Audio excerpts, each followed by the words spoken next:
is slated for later this first quarter of the year, that is in March, on March 24th. And that is, of course, following the death of Francis Nyanze. The Wiper Party did hand their ticket to Edith Nyanze, the widow to Francis Nyanze.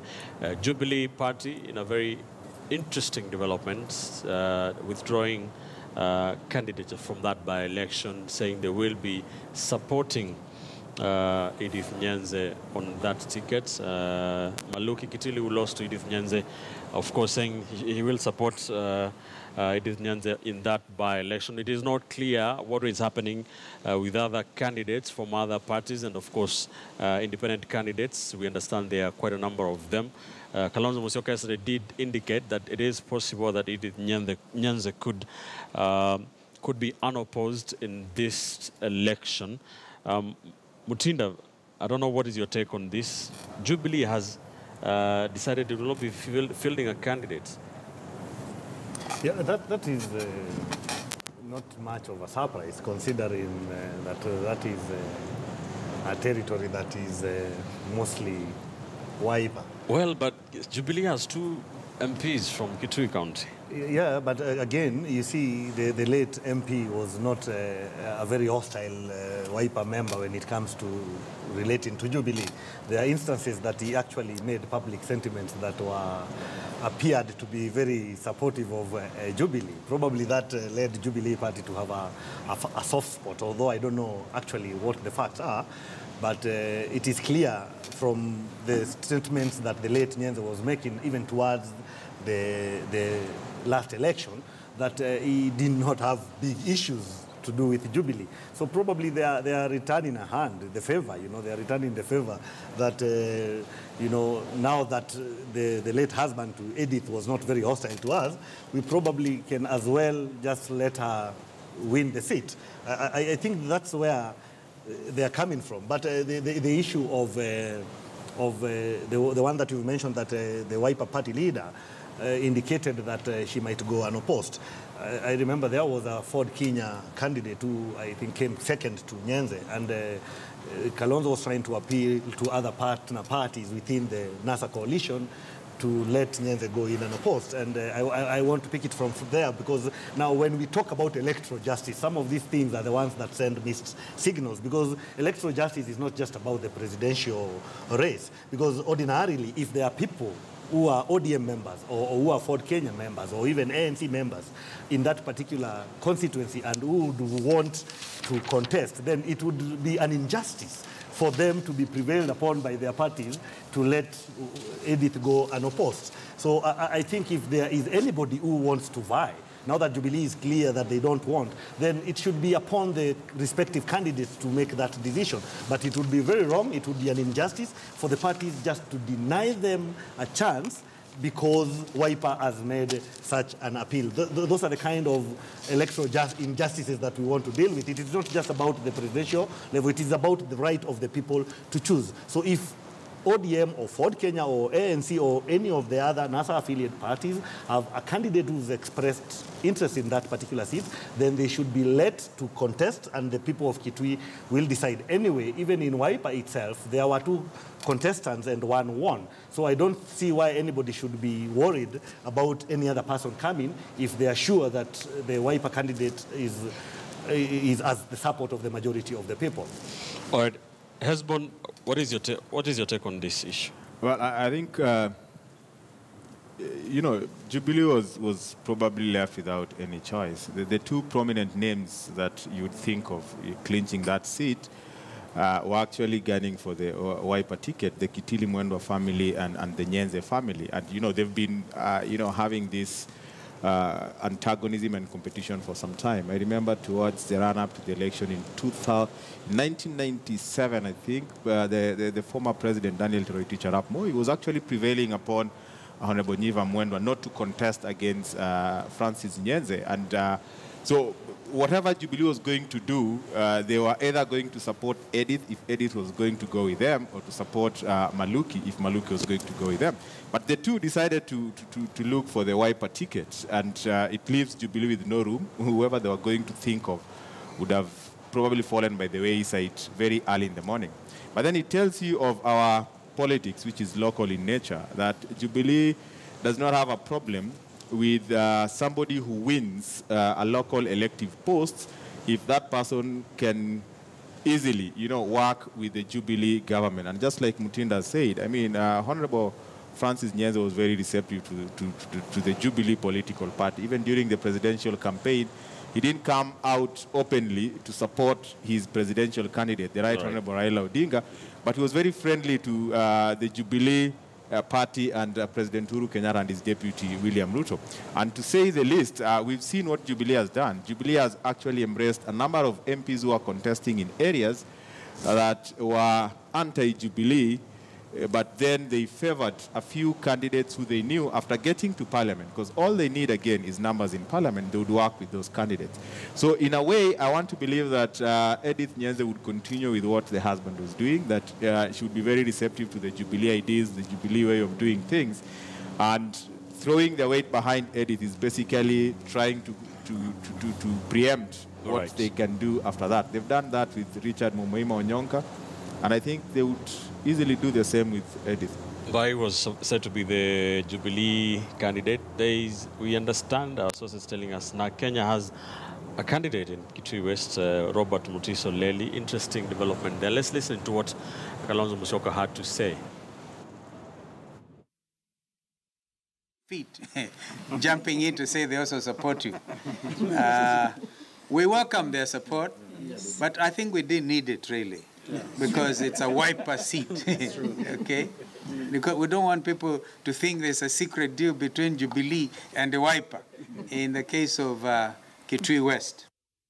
Kalonzo Musyoka, very clear there. Mark, now, the late Nyenze was the minority leader in the 11th Parliament. As Mutinda and Hezbollah have alluded, he was also not very, and reports indicate that, very hostile to Jubilee.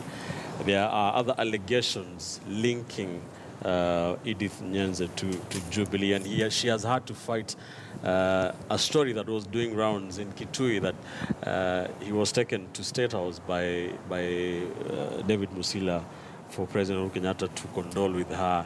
She has been denying that on the campaign trail and very categorical that she has nothing to do with Jubilee. Do you think Jubilee are trying to adopt her? Even without, is that the reason why they don't even want to fight her?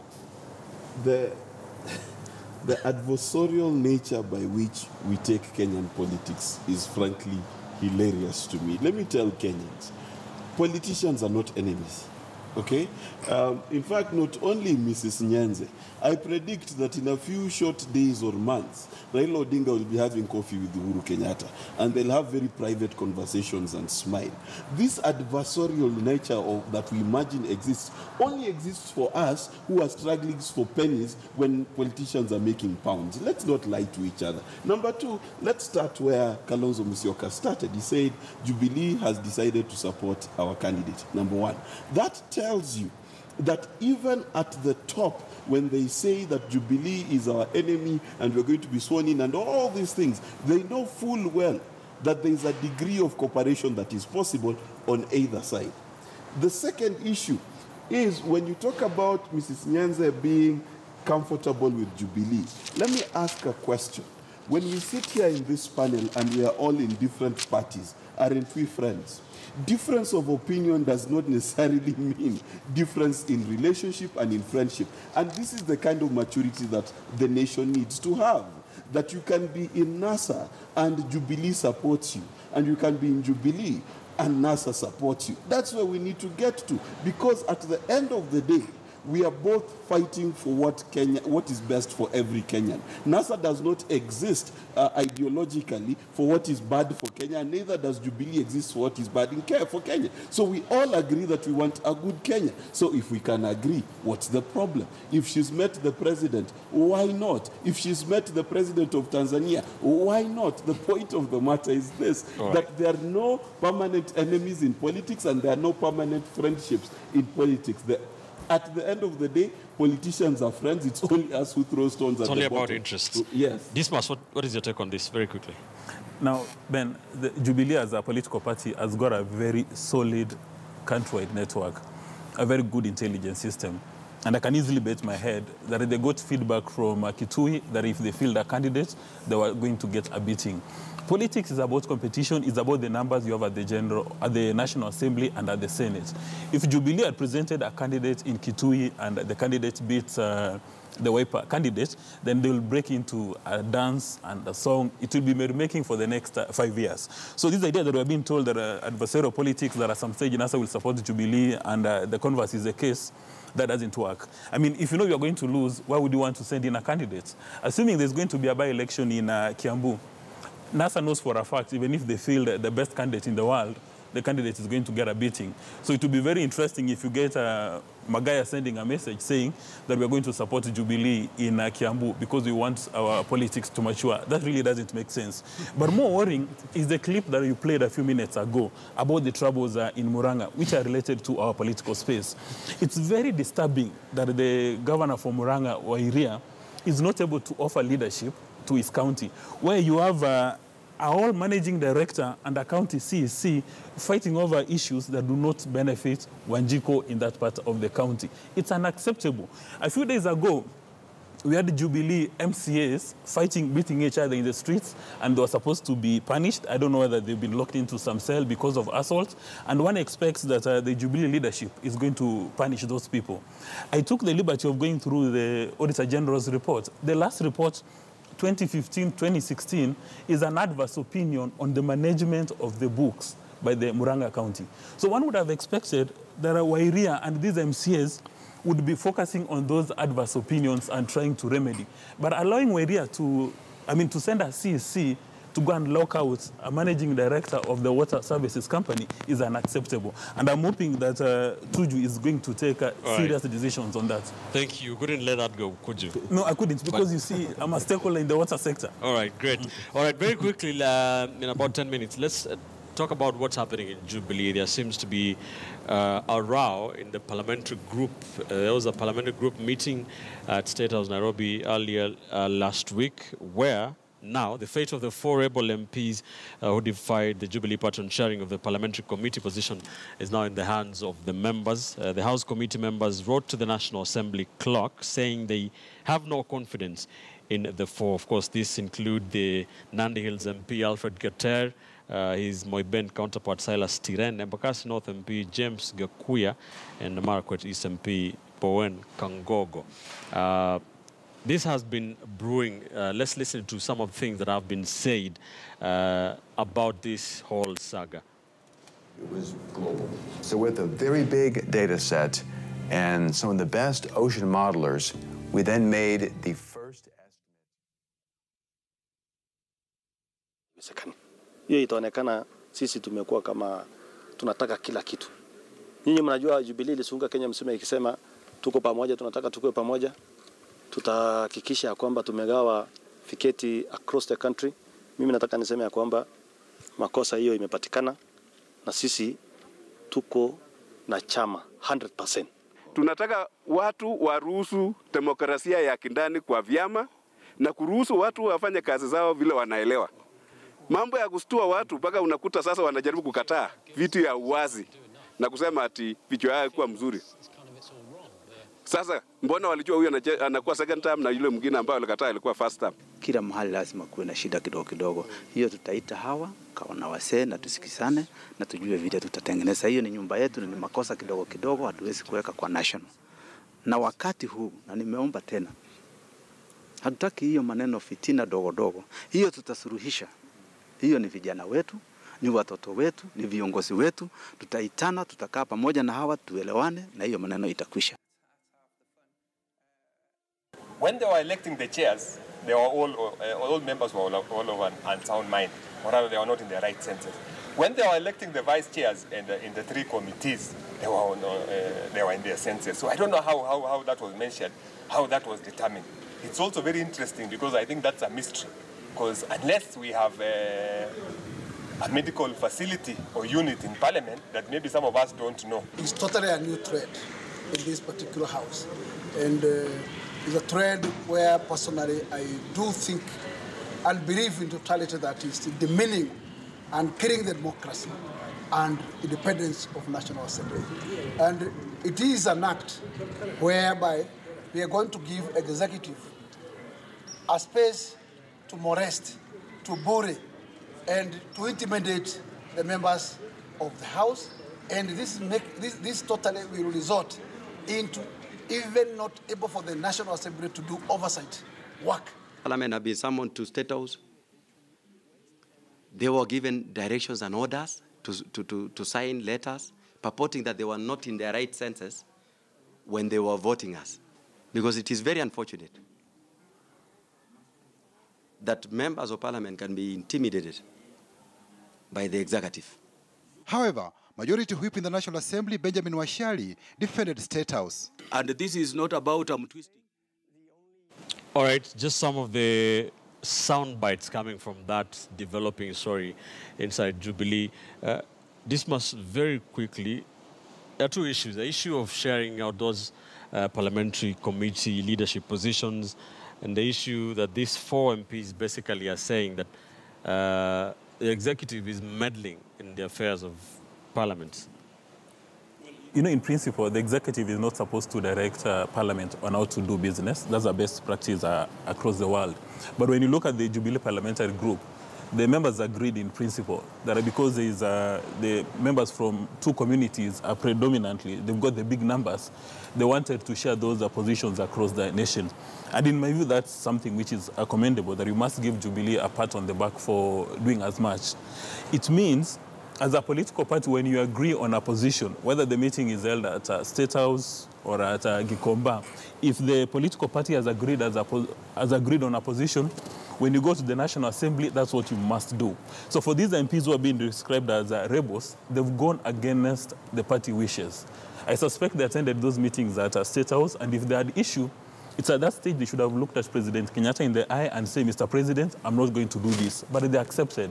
And in my view, Jubilee needs to discipline them, maybe even suspend them or expel them for going against the party position. And number 2, the Jubilee members in those committees who went against the party grain to vote for those 4 MPs, either as chair or a deputy chair, must also be disciplined.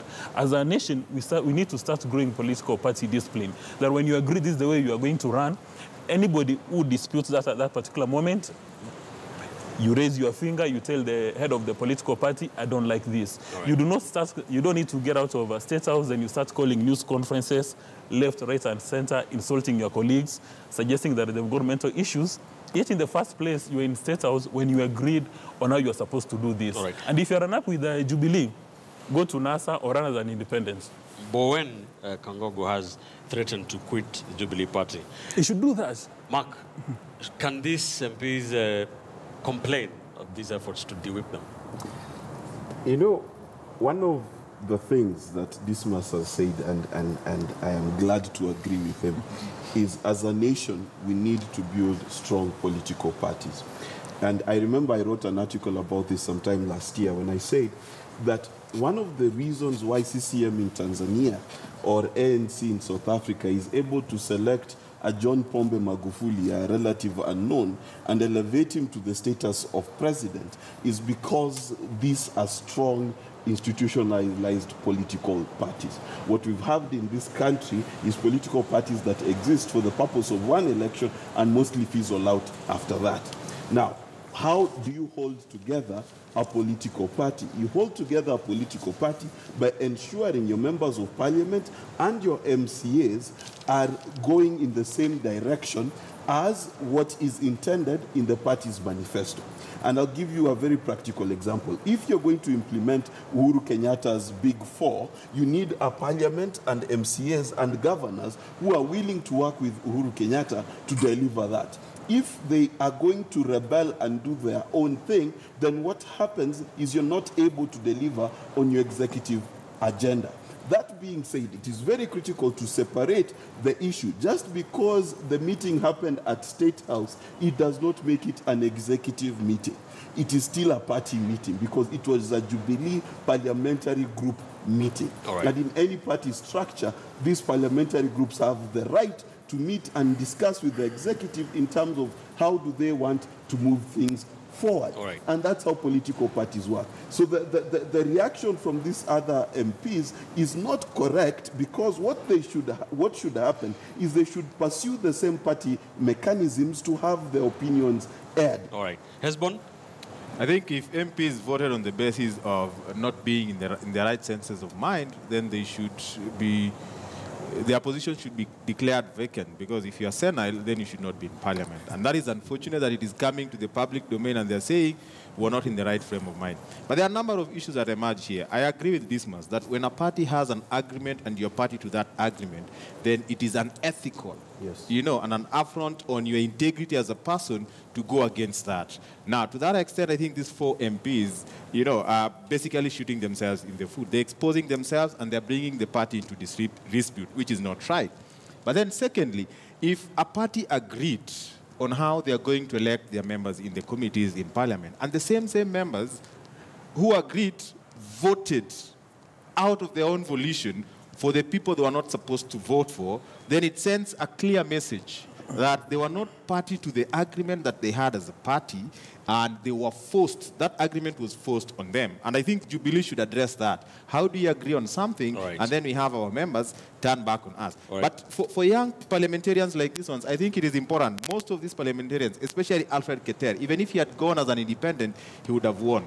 If you want to serve the interest of the people, I think you should disassociate yourself from the power barons in the political scene. All right. Uchinda?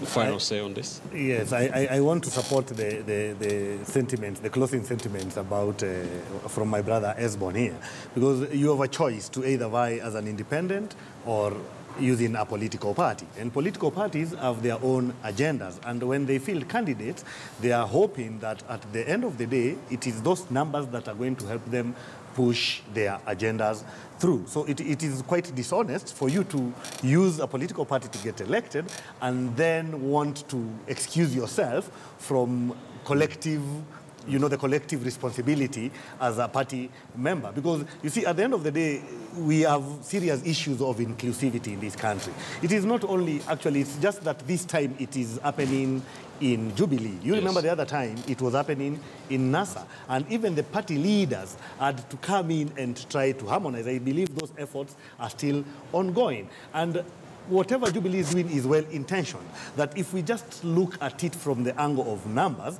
then there are regions that are going to get all the positions and others are going to be left out, yet all these regions, in one way or the other, voted for Jubilee. Right. So it is in the light of that members should own up to the fact that they belong to a party, and that a party as an agenda, besides whatever they as individuals might be having, a party also has an agenda that is binding, especially if you've met and collectively agreed on that is the line to pursue. All right, thank you.